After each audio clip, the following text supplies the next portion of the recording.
Tahun ni akan raya lebih cantik lagi.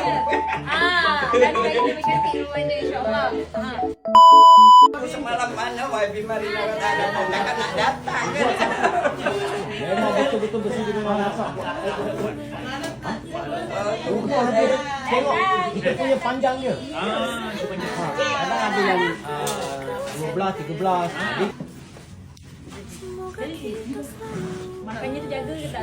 Makannya macam tak jaga je ni. Tengoknya dah tahu dah ni. Tengoknya dah tahu tak jaga dia. Tengok tak ada.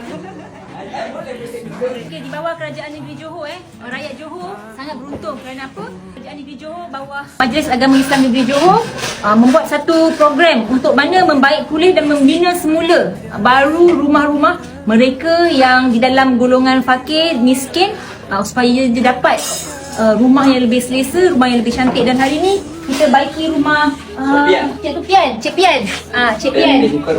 Pian bin Furumin. Kita baiki rumah dia apa tu namanya supaya nampak lebih cantik lah. Ini dah siap yang ni?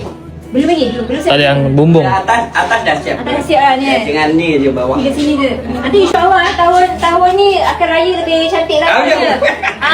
Dan raya lebih cantik rumah dia, insyaAllah.